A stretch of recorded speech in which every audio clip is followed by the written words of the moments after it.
आपण घेणार आहोत महत्त्वाच्या घडामोडींचा आढावा महाराष्ट्र लाईव्ह मधून। अमेरिकेचे राष्ट्राध्यक्ष डोनाल्ड ट्रम्प यांनी युद्ध संपवण्याची भाषा केल्यावर त्याला आता इराणच्या IRGCनं प्रत्युत्तर दिलंय। युद्धाचा शेवट अमेरिका नाही तर आम्ही करू असं IRGCनं स्पष्ट केलंय। युद्धाची सध्याची स्थिती आणि आखाती प्रदेशातली स्थिती सध्या इराणच्या बाजूने आहे आणि त्यामुळे या युद्धाची अखेर अमेरिकन सैन्य नाही तर इराणी लष्कर ठरवेल असं IRGCनं म्हटलंय। अमेरिका आणि इस्रायलचे हल्ले असे सुरू राहिले तर 1 लिटरही तेल निर्यात होऊ देणार नाही असा इशारा IRGCनं अमेरिकेचे अध्यक्ष डोनाल्ड ट्रम्प यांना दिला आहे।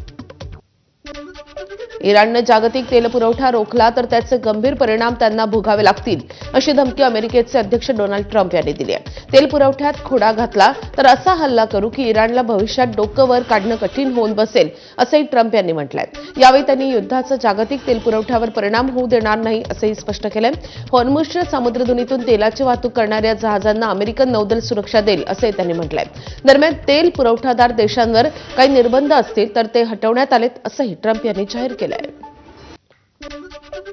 इराणच्या हॉर्मुझगान प्रांतामधल्या मिनाब शहरात मुलींच्या शाळेवर झालेल्या क्षेपणास्त्र हल्ल्यात 168हून अधिक विद्यार्थी आणि कर्मचाऱ्यांचा मृत्यू झाला होता। या हल्ल्यासंदर्भात अमेरिकेचे अध्यक्ष डोनाल्ड ट्रम्प यांना सवाल विचारण्यात आलाय। यावेळी ट्रम्प यांनी इराणवरच आरोप लावलेत। आम्ही टॉमहॉक नावाचं शस्त्र दुसऱ्या देशांना विकतो, ते त्याचा वापर करतात आणि तेच शस्त्र इराणकडे असल्याचा दावा ट्रम्प यांनी केला आहे। Because I just don't know enough about it. I think it's something that I was told is under investigation, but tomahawks are used by others, as you know. Numerous other nations have tomahawks. They buy them from us. But I will certainly, whatever the report shows, I'm willing to live with that report. America, Israel आणि इराणच्या युद्धाच्या पार्श्वभूमीवर रशियाचे अध्यक्ष Putin यांनी अमेरिकेचे अध्यक्ष Donald Trump यांना फोन केलाय।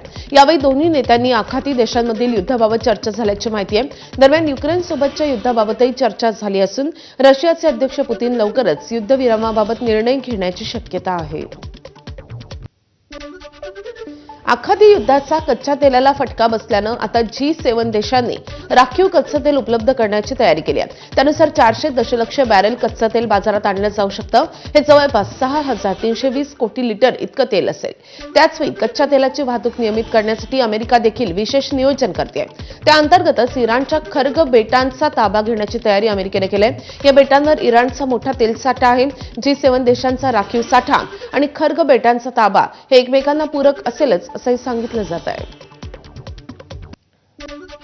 देशात सुरू असलेल्या घरगुती सिलेंडर्सच्या टंचाईच्या पार्श्वभूमीवर पंतप्रधान नरेंद्र मोदींनी एक उच्चस्तरीय बैठक घेतली आहे। या बैठकीला पेट्रोलियम मंत्री हरदीप सिंह पुरी आणि परराष्ट्र मंत्री S जयशंकर उपस्थित होते। आखाती देशातील युद्धाचा सामान्य जनतेवर परिणाम होता कामा नये असे निर्देश पंतप्रधानांनी केंद्रीय कॅबिनेट बैठकीत दिलेत। सर्व मंत्रालयांनी परस्पर समन्वयानं काम करून या संघर्षाचा भारतीय नागरिकांवर होणारा परिणाम कमी करण्याच्याही सूचना त्यांनी दिल्यात। इराण इस्रायल संघर्षामुळे जागतिक ऊर्जा आणि कमोडिटी पुरवठ्यावर परिणाम होण्याची शक्यता व्यक्त होत असताना पंतप्रधानांनी मंत्रालय आणि विभागांना एकमेकांशी समन्वय ठेवत काम करण्याचे निर्देश दिलेत।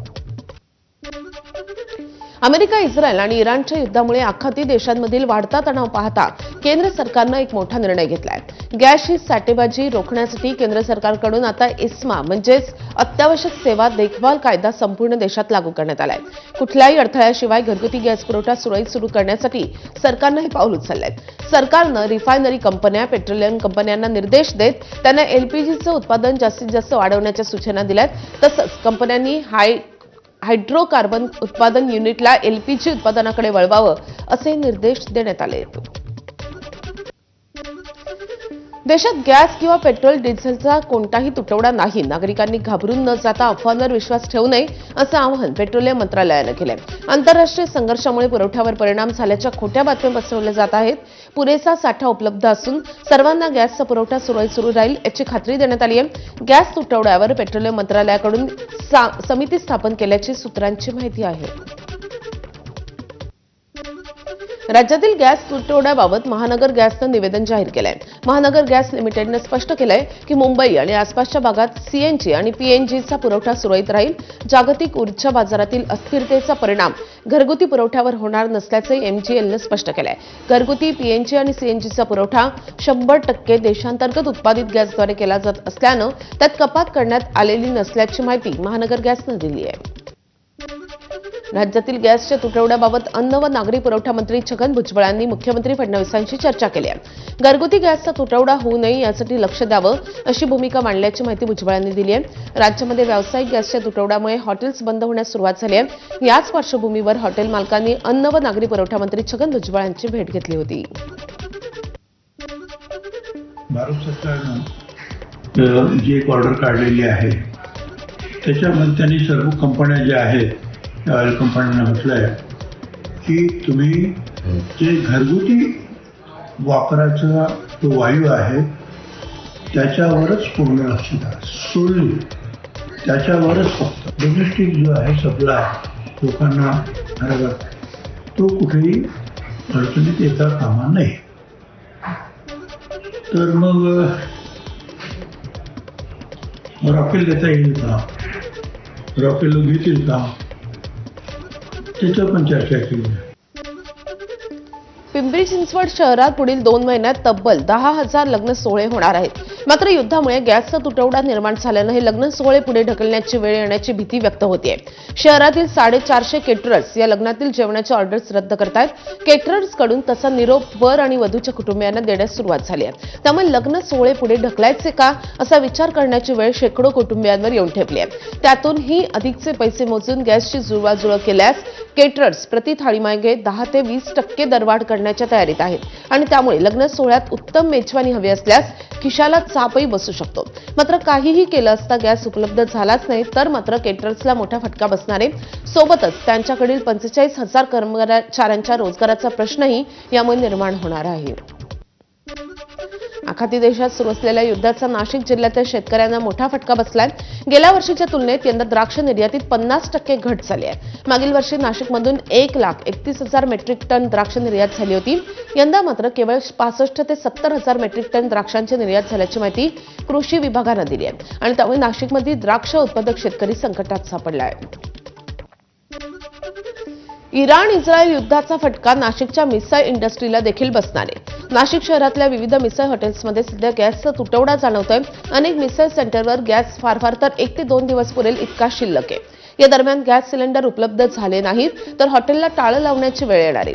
अनेकांनी मिसळसोबत जे इतर पदार्थ खाण्यासाठी दिले जात होते ते बंद केले आहेत तर काहींनी आता पुन्हा एकदा चुलीचा किंवा इंडक्शनचा मार्ग शोधण्याची तयारी सुरू केली आहे. दरम्यान हॉटेलला टाळं लावल्याची वेळ आली तर कर्मचाऱ्यांचा पगार, त्यांच्या जेवणाची व्यवस्था कशी करावी हा प्रश्न देखील हॉटेल मालकांसमोर उभा ठाकला आहे.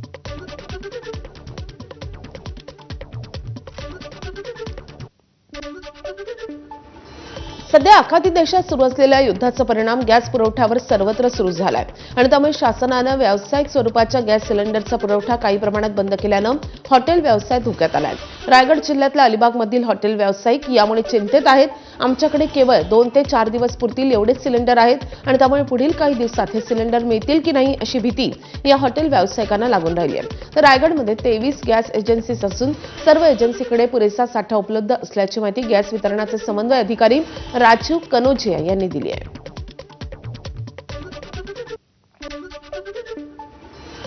युद्धामुळे देशभरात पॉलीप्रोपिलीन प्लास्टिक पॅकिंग बॅगचा तुटवडा निर्माण होण्याची शक्यता आहे. पॉलीप्रोपिलीन प्लास्टिक बॉल हे एक पेट्रोकेमिकल बाय प्रॉडक्ट आहे. या उद्योगाचा कच्चा माल असलेल्या बॉल्सची निर्मिती पेट्रोकेमिकल कंपन्यांनी थांबवली आहे. कच्चा माल तयार करण्यापेक्षा एलपीजी निर्मितीकडे या कंपन्यांनी भर दिलाय. परिणामी देशभरातील पॉलिमर बॅग तयार करणारे उद्योग ठप्प होण्याची शक्यता आहे आणि यामुळे राज्य आणि देशातील सिमेंट, साखर आणि अन्नधान्य पॅकिंग करणाऱ्या उद्योगांवर याचा मोठा परिणाम होणार आहे. जेएनपीटीकडून निर्यातदारांना आता मोठा दिलासा देण्यात आलाय. बंदरात अडकलेल्या कंटेनरवरील शुल्कात सवलत देण्याबाबत नोटीस जारी करण्यात आली आहे. राज्यातील फळ आणि भाजीपाला उत्पादक शेतकरी तसंच निर्यातदार यांचं हित लक्षात घेता केंद्र सरकारच्या निर्देशानुसार जेएनपीटीमध्ये अडकलेल्या फळं आणि भाजीपाला निर्यात कंटेनरवरील साठवण थांबा कालावधी शुल्क पूर्णपणे माफ करण्याचा शीतगृह कंटेनर विद्युत जोडणी शुल्कात 80% सवलत देण्याचा तसेच नवीन जहाज उपलब्ध होईपर्यंत साठवणूक सुविधा उपलब्ध करून देण्याचा निर्णय घेण्यात आला आहे. पश्चिम आशियामध्ये सुरू असलेल्या अमेरिका-इराण संघर्षाचा परिणाम आता इंधन आणि गॅस पुरवठ्यावरही दिसू लागलाय. देशभरात गॅस टंचाईची परिस्थिती निर्माण झाली आहे. मात्र शिर्डीच्या संस्थांनं सौर ऊर्जेचा वापर करून गॅसची बचत करण्याचा निर्णय घेतलाय. शिर्डीच्या साई प्रसादालयामध्ये सरासरी 1.5 टन गॅसचा वापर होतो आणि त्यामुळे गॅस पुरवठा बंद होण्या अगोदरच साईबाबा संस्थांनं तशी तयारी प्रसादालयात करत पुढचे 20 दिवस गॅसचा तुटवडा भासणार नाही अशी सोय केली आहे. गॅस तुटवड्यामुळे राज्यभरातील हॉटेल व्यावसायिक संकटात आलेले असताना आता नागपुरातील हॉटेल व्यावसायिकांनी शक्कल लढवली आहे. नागपुरातील अनेक ओपन गार्डन रेस्टॉरंटनं लाकडी चुलीवर स्वयंपाकाची तयारी सुरू केली आहे आणि त्यासाठी लाकडाचा साठा करणंही सुरू केलंय. नागपूरच्या फार्म हाऊस किचन या रेस्टॉरंटनं सिलेंडरचा पुरवठा तुटवडा झाल्यास रेस्टॉरंट बंद करण्याऐवजी लाकडी चुलीवरचं जेवण तयार करण्याची पर्यायी योजना आखली आहे. त्या अनुषंगानं लाकडांची खरेदी करून साठा करणंही सुरू केलंय. तर सावजी जेवणासाठी ओळखल्या जाणाऱ्या फार्म हाऊस किचन रेस्टॉरंटमध्ये सध्या 25% मेनू हा चुलीवर तयार केला जातोय आणि त्यामुळे येणाऱ्या 3 ते 4 दिवसानंतर व्यावसायिक सिलेंडरचा हवा तितका पुरवठा शक्य झाला नाही तर आम्ही इतर पदार्थही चुलीवर तयार करू अशी भूमिका रेस्टॉरंट चालकांनी स्वीकारली आहे. मोठमोठ्या हॉटेल्ससोबतच आता गॅस तुटवड्यामुळे पुण्यातील मेस खानावळी बंद होण्याच्या मार्गावर आहेत. पुणे शहरात राज्यासह देशभरातल्या विविध ठिकाणाहून विद्यार्थी शिक्षण घेण्यासाठी येतात. व्यावसायिक सिलेंडरचा तुटवडा निर्माण झाल्यामुळे त्याचा परिणाम थेट या विद्यार्थ्यांवर होणार आहे. एक डबा दोघात खावा लागेल, परिस्थिती निवळली नाही तर गावी जावं लागेल अशी भावना या विद्यार्थ्यांनी व्यक्त केली आहे. लातूरमध्ये घरगुती गॅस नंतर आता व्यावसायिक गॅसचाही तुटवडा जाणवू लागलाय. गॅस वेळेवर न मिळाल्यामुळे अनेक हॉटेल व्यावसायिक अडचणीत सापडलेत. काही ठिकाणी सिलेंडर उपलब्ध नसल्यामुळे हॉटेल चालकांना चुली पेटून स्वयंपाक करावा लागणार आहे. हॉटेल व्यावसायिकांकडून गॅस एजन्सीवर कृत्रिम तुटवडा निर्माण केल्याचा आरोप केला जातोय. 100 रुपयांनी दरवाढ झाल्यानंतरही गॅस वेळेवर न मिळाल्यामुळे व्यावसायिकांमध्ये नाराजी व्यक्त होते आहे. इराण-इस्रायल युद्धामुळे पुरवठ्यावर होणारा परिणाम आता लातूरमधील हॉटेल व्यावसायिकांना भोगावा लागत असल्याची भावना आहे. ठाण्यातल्या वाघळे इस्टेट परिसरातल्या सर्व पोळी भाजी केंद्र गॅस सिलेंडरवरच अवलंबून आहेत. मात्र केंद्रांकडे फक्त 1 ते 2 दिवसांचा गॅस शिल्लक आहे आणि पुढील सिलेंडर मिळणार नाही असं एजन्सीकडून सांगण्यात आलंय. तसंच उपलब्ध असलेले सिलेंडर अधिकृत किमतीपेक्षा जास्त दराने विकले जात आहेत आणि ज्यामुळे केंद्र चालवणाऱ्यांना तोटा सहन करून हा व्यवसाय सुरू ठेवावा लागतोय. आम्हाला गॅस भेटत नाही आणि आम्हाला असं सांगितलंय का तिकडनं प्लांटच बंद आहे तर पुढे त्रास होणार आहे. माझ्या घरच्या प्रॉब्लेममुळे माझं 1 महिना बंद होतं. आता आज 2 दिवस होईल इतकाच गॅस माझ्याकडे आहे. मी विचारलं त्यांना तर ते बोलले नाही आहे, बंद झालंय, आता गॅस मिळणार नाही. आजच त्याला कॉल केलेला मी, तर तो बोलतो की आता गॅस बंद झालाय मावशी, तुम्हाला मिळणार नाही.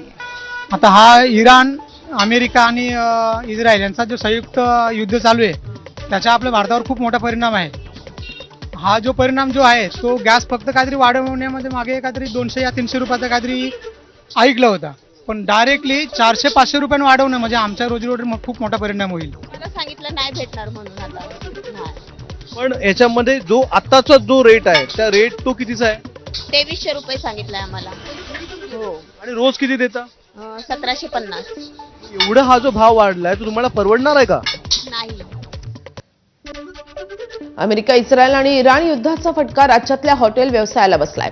व्यावसायिक गॅस पुरवठा होणार नसल्यानं नवी मुंबईमधली हॉटेल्स बंद होण्याची शक्यता आहे. शहरात लहान मोठी अशी 2000 हॉटेल्स आहेत. त्यापैकी 800 ते 1000 हॉटेल्स बंद होण्याची शक्यता आहे. पुढील 2 ते 3 दिवसात हॉटेल व्यवसायाला फटका बसण्याची शक्यता वर्तवली जाते.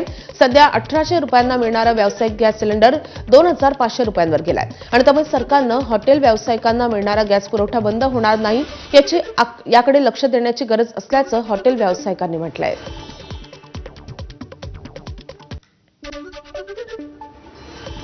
गवर्नमेंट का जो भी नोटिफिकेशन 2-3 नोटिफिकेशन भी आ गया है इसके बारे में कि कमर्शियल सिलेंडर अवेलेबल नहीं है. अभी इधर अपना डीलर लोग सब फ़ोन बंद करके रखा है और बाकी का जो भी हम लोग कांटेक्ट करता है वो लोग बोलते हैं ना गैस नहीं है, गैस नहीं, गैस नहीं. अभी होटलियर परेशान है 2 दिन से. आगे के दिन में हम लोग को बाकी कोई प्रोविजन नहीं है. हम लोग होटल बंद करना ही पड़ेगा. कम से कम नई मुंबई में कुछ नहीं तो 50 से 60% होटल बंद हो जाएगा. युद्धाशी निगडीत आणि इतरही महत्त्वाच्या घडामोडींचा आढावा आपल्याला घ्यायचा असेल मात्र बुलेटिनमध्ये घेणार आहोत एक छोटासा ब्रेक.